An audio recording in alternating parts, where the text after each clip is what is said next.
Boston's Institute of Contemporary Art has gone south. Its latest exhibition, When the Stars Begin to Fall, focuses on the many different aspects of the American South, featuring a range of artists from the celebrated to the incarcerated. WGBH News arts editor Jared Bowen has more. They paint poetry onto the landscape, sculpt gnarled tree parts into spirits, and scour for salvaged material to create desert installations. They are famed artists and outsider ones. What is outsider art? Outsider art, great question. If I knew the answer to that, I probably wouldn't have made a show. So this show, I think, is an attempt to ask that question to its viewers. Curator Thomas Lax explores outsider art in his exhibition, When the Stars Begin to Fall, at the ICA.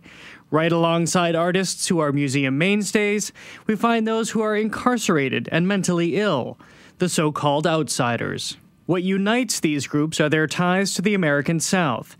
It's depicted here as both the roots of black culture and as a fabled place. Most African Americans in this country were first living in the South, in the rural South, during the 19th century and before, and as a result of industrialization in the 20th century, moved through the Great Migration to cities like New York and Chicago and Los Angeles, among many others. And with them, they brought fables, stories, and narratives.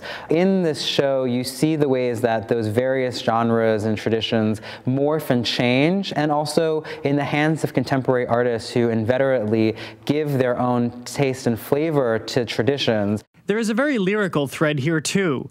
The show's title is taken from an African-American spiritual. The Stars Beginning to Fall also has this, this kind of grander narrative to it of the kind of earth and the cosmos coming together and what happens in that moment. So for many of the artists, who begin working when they have a spiritual vision, the title is meant to be a kind of metaphor for them, as well as a kind of transition in American society.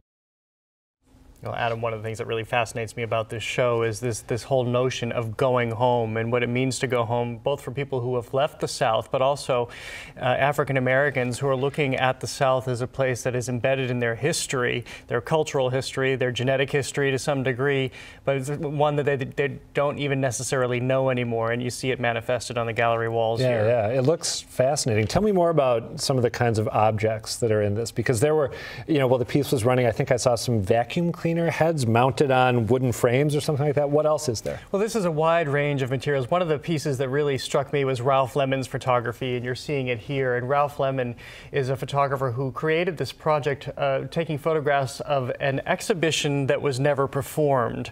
And he's going back to all of these myths, including the Brer Rabbit myth from the South. And so you see that all evoked here with these settings, these costumes. That's obviously Brer Rabbit.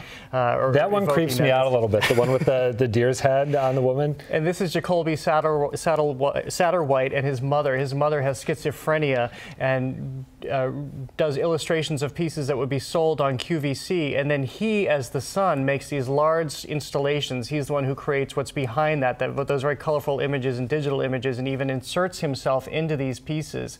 So it's taking what his mother has done in sort of this fractured mind and making it his own.